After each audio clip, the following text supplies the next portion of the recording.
Hello, it's Chris here from MycoPunks. This is the first of a series of behind the scenes videos we're going to be doing. Today's is going to be focused mainly in the lab. We're going to be pouring some agar. I'm going to take you through sort of beginning to end. This video stars Anthony from Cotswold Mushrooms. So this is going to focus mainly on the making and pouring of agar. It's not going to focus at all on the ingredients really that we use or the recipes. If you do want a full list of all the ingredients and stuff that we use, including all the recipes for different types of mixes of agar and a full equipment list, we do have a free ebook on our website that covers all of that stuff, and I'll put the link in the description. Right, so let's jump straight in. So we've gathered together all of our supplies. We've got some malt extract, we've got some powdered agar, we've got a powder boat, some 2 decimal place scales, a lab bottle full of distilled water. So we're going to start by putting down 20 grams of agar powder, and the reason we put the agar powder in first is malt extract is extremely hydrophilic, which means the second that bottle opens, it starts to sort of clump together and soak the moisture out of the air. So by putting down a layer of malt extract first, you effectively give it something to stick to, and it won't stick to the boat when we try and add it to the bottle. So give it a little shake just to coat the bottom. And then what we're going to do is add in the same amount, 20 grams of malt extract. So zero the scales. And then just pour it on top.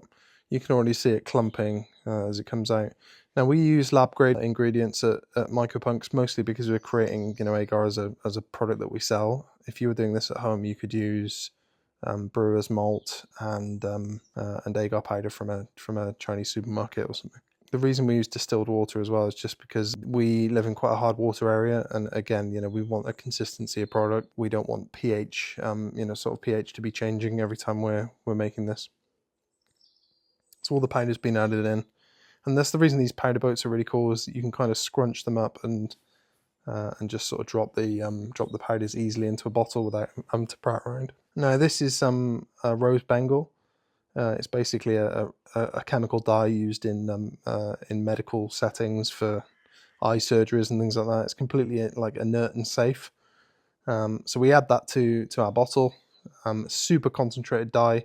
Give it a shake up. It doesn't matter if there's some clumps and stuff left in there. That'll all come out in the pressure cooking cycle. So these are some other bottles we've made up. A really important thing here is to make sure that you're labeling your mixes if you've got various things going into the pressure cooker. Just pop a bit of you can either use masking tape, or you can use, what is even better is to use some autoclave tape. Autoclave tape basically changes color once it's been through a full autoclave cycle. So then you know that things have actually been pressure cooked correctly as well. So agar is going to basically go on for 20 minutes, and that will ensure that everything's perfectly sterile. You can tighten up the lids on these bottles pretty tight. They're designed to be tightened up nicely. Lid goes on, and then we're going to just bring that up to temperature. So obviously there's a bunch of different colors you can see going on in the pot there. One of the things, so we basically use like a highly concentrated food coloring for some of our stacks of plates. One of the things to note with using food coloring is often they will change color when they're in during the pressure cycle. So if certain food colorings just won't come out right. Also, often colors will change when they come into exposure with peptone. So if you're creating high nutrient peptone plates, often greens will turn blue and vice versa. It can be quite difficult to kind of keep consistency with the color. Right, so now Tony is unloading the bottles from the Presto into our overhead flow unit. Obviously, this is fine to do, to sort of take them out of flow. They're a sealed unit at the moment. Tony will, before we pour, we always wipe down the bottle with isopropyl. Same as obviously making sure that our hands are clean, and that we're working in a fully sort of clean workspace. You can see obviously everything's ready here with stacks of plates and everything have already been unpacked, which means that the flow unit would have been completely cleaned down before use, including all the equipment and everything in there. So one of the benefits of using a vertical flow unit like this is as your plates are drying over the coming days, you don't get any sort of uneven drying on the plates. When we used to pour agar in front of a horizontal flow unit, often there'd be a small sort of incline on the one side of the agar gel, and this is basically from where the flow has dried the agar more on one side than the other. So we were consistently having to rotate the plates in order to prevent this, and you don't get that issue with an overhead flow unit. So some of the nutrient mixes that we pour have particles that can fall to the bottom of the bottle, and obviously you don't want the nutrients falling to the bottom as you're pouring, because it effectively means you get less and less or more nutrients as you pour down the bottle. So what we use is a magnetic stir bar, which you can see inside this bottle. What that is it's a sterile, it's been sterilized along with the agar, and it keeps all of the nutrients and agar thoroughly mixed while you're pouring. This is especially sort of useful with anything with charcoal in it, where the charcoal tends to settle at the bottom. So this is Anthony effectively just waiting for the isopropyl on his hands to dry. So isopropyl needs to dry fully in order for it to burst cell walls of any bacterial contamination that's on your hands. So just quickly, the lab bottles that we use typically are 1 litre or 500 ml borosilicate lab pouring bottles. They come with a blue pouring ring on the top, which is that sort of light blue ring. It has a very sharp edge, and what that allows is just no surface area at all for drips to cling to. So there's nothing worse than pouring a set of plates and then tilting the bottle back and having agar run down the outside of the plates, or just a stray drip come off. So that solves that issue. So using the infrared thermometer, we're just going to shine the laser on the white dot, the sort of matte dot on the side of the bottle, and that's specifically designed to let you take an accurate temperature reading of the bottle without refracting the laser back away. So that will give you an accurate reading of temperature. We want to be pouring at between 55 and 60 degrees centigrade. Anything cooler than that, and the agar will start to solidify and come out in clumps while you're pouring. Anything hotter than that, and you risk warping the plates because they're not they're not designed for very hot temperatures, and also creates a lot of excess condensation on the plates, which is not good for basically for a good quality end product. So 1 litre of liquid agar will pour around 40 to 50 plates with 20 millilitres in each plate.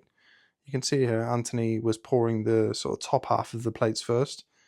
Basically, it's very difficult to, with the larger bottles, to pour something flat on the surface. So it's easier to sort of have something halfway up like that and then reorganize the plates themselves. You can see here everything's kind of done by eye.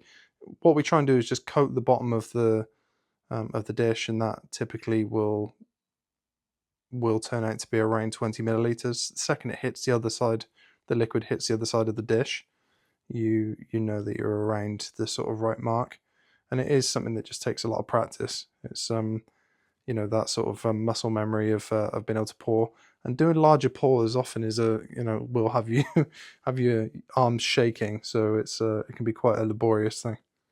So once we've finished pouring all of our agar plates, you can see there's a stack of plates at the back. We'll typically stack them up in stacks of 20, and they'll be left for 2 days in flow, ensuring that they sort of stay sterile.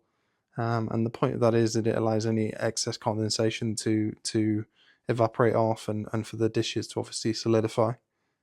Okay, so 2 days have passed now. We give everything a visual inspection.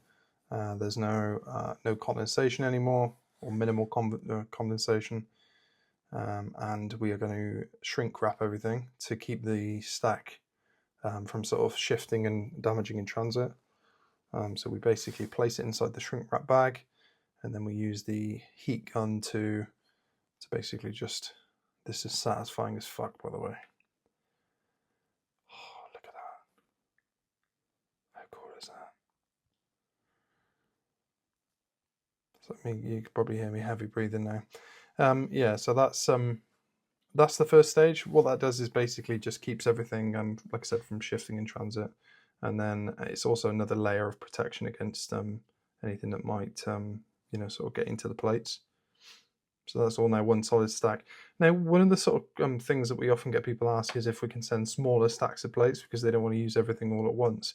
What you can do is just with the vacuum packed plates like that, is just run a scalpel round each individual plate as you want to take one off. So if you were to run a scalpel across the sort of just the top plate in that stack, you can effectively just cleave off a single plate and the rest will remain intact.